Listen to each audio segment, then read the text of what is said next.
Jean-Pierre Pernaut, il lutte contre la mort. Hein, voilà, anéanti, tous ses amis de TF1 le soutiennent dans cette épreuve. Alors là, moi qui adore Jean-Pierre Pernaut, je vous jure que c'est vrai, j'ai eu peur. J'ai vu ça, je me suis dit, Jean-Pierre, qu'est-ce qu'il a? Il a un gros souci. C'est vraiment un garçon que j'aime vraiment beaucoup. Et puis même, voilà, même si on n'aime pas quelqu'un, ça fait toujours de la peine.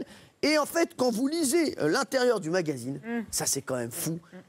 On découvre à l'intérieur du journal qu'il lutte en réalité contre la mort de LCI. Eh oui, LCI, la chaîne info appartenant au groupe TF1. Ça, c'est incroyable. Je voudrais passer un message vraiment à toute l'équipe de TF1. Arrêtez de vider la pompe à caca pendant qu'on fait chaud le matin! Une femme à bord, c'est le titre de ce reportage, va faire l'objet de 5 chapitres. Et dans le premier, dès aujourd'hui, on apprend que les sous-marins français effectuent en général des patrouilles de 70 jours sans escale ni émission de communication. Ils sont littéralement dilués dans l'océan. La journaliste du Monde a été accueillie avec une chaleureuse réserve. Ça va être dur, Madame Guibert lui a dit un commandant. Elle a ensuite passé une visite médicale et, à 47 ans, elle a dû signer une déclaration sur l'honneur selon laquelle elle s'engageait à ne pas tomber enceinte pendant la navigation. Quand je vois Adriana, j'ai devant moi une belle femme. C'est parce que mon cœur va s'accélérer, que je vais sentir un petit peu que je transpire un petit peu parce qu'elle m'émeut, parce qu'elle me fascine, que mon cerveau va ensuite éprouver du plaisir à la voir. C'est ça. C'est ça. Ah, je suis désolé. Hein. Pas du tout. Si, beau, je pensais que c'était mon cerveau, mais c'est mes organes. Tu fais plus d'effet sur mes organes que sur mon cerveau. J'adore la morue. Regardez. Non, excusez-moi, je ne veux pas faire de mauvais parallèles, mais j'aime la sensualité de ses lèvres. Je dirais c'est quand elle est tombée enceinte de notre fille et qu'en fait elle n'a pas pu m'avoir au téléphone tout de suite. Donc en fait elle n'a parlé pendant 1 heure au chien. Au chien? À notre chien en fait. Vous parlez à personne dans ce cas-là, plutôt que de parler à un chien, c'est un peu triste, non? C'était la seule personne, mais oui, il y avait ça. Vous avez parlé au chien? Oui. Et puis, sport, c'est décidé, Gilbert Montagnier arrête l'équitation. En voici un autre qui a souhaité rendre hommage à un être cher et plus précisément à son rat. Oui, ce jeune néerlandais de 13 ans a mal supporté la mort de son animal de compagnie et il a donc décidé de l'empailler pour en faire un drone. Il lui a mis des hélices pour le faire voler et voilà ce que ça donne.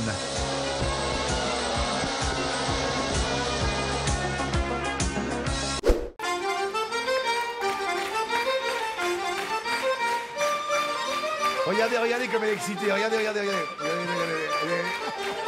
Le truc, c'est qu'on peut combattre quelqu'un pour ses idées et le trouver sympathique dans la vie. Vous comprenez ça? D'accord, mais vous me le dites, vous l'aimez bien, et pourtant, vous ne dites jamais dans le livre que c'est un ami. Ah non. Non, et c'est quoi alors? Donnez-moi un adjectif de ce qu'il est. C'est quelqu'un que je connais bien, qui me fait rire parfois, qui m'émeut parfois.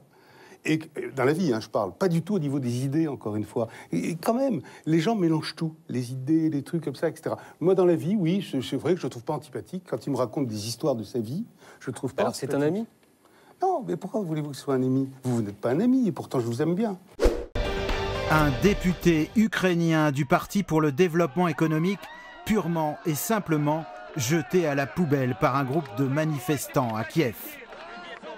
Cet acte symbolique intervient alors qu'à Strasbourg, l'Ukraine et l'Union européenne viennent de ratifier un accord qualifié d'historique. Demain matin, c'est un événement exceptionnel. Il ne fera beau que sur une seule ville en France, et cette ville, c'est Lille. Donc pour fêter ça, Martine Aubry se mettra à poil sur la Grand Place. C'est à 11h, venez nombreux. Soutien-gorge. En Chine, qu'interdit-on lors de l'examen du bac? Les filles n'ont pas le droit de porter de soutien-gorge. Bonne réponse d'Élodie Gossuin.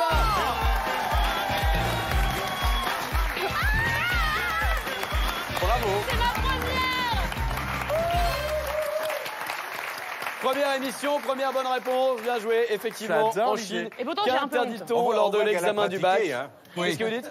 Elle a passé le bac, elle l'a eu avec mention. Non mais j'ai eu mon bac avec mon soutien-gorge fétiche que j'ai toujours. Oui, mais t'avais tout mis dedans. Votre plus grand fou rire? Je pense que c'est pas pour le citer parce qu'il dit toujours ne parle pas de moi. Il s'appelle Daniel Auteuil. C'est votre grand ami. Et on rit beaucoup ensemble. Parfois après avoir fumé un petit. Non, ça se dit pas là-dessus.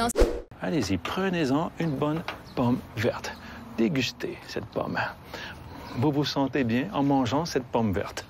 Et pour vous, Gwen, il y aura des côtelettes d'agneau dans votre plat devant vous. Allez-y, des côtelettes d'agneau chaudes, succulentes, sucrées. Allez-y, dévorez ces côtelettes d'agneau. Allez-y. Elles sont bonnes, vos côtelettes d'agneau? Il y a un peu d'oignon. Hein? Il y a un peu trop d'oignon dans les côtelettes d'agneau? Un peu fort. C'est fort en oignon. Et Michel, allez-y, continuez, on mange les pommes vertes. Allez-y. Top! Quel participe passé contenant le mot frigo signifie avoir très froid? Frigoté. Frigorifié. Top! Une voie de 30 mètres délimitée par des bandes blanches, des flèches de circulation et un pictogramme, un portable. Voici le premier trottoir pour utilisateurs de téléphone en Chine. Un couloir totalement réservé aux phoebers, ces piétons trop occupés à écrire un SMS, le nez penché sur leur smartphone. De l'autre côté, une ligne pour les passants sans téléphone. C'est fort, hein?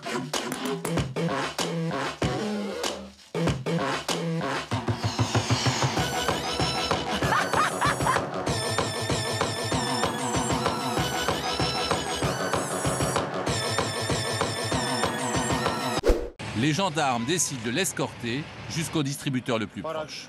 Mais les distances, qu'est-ce qu'il me raconte là? Sur place, il ne décolère pas.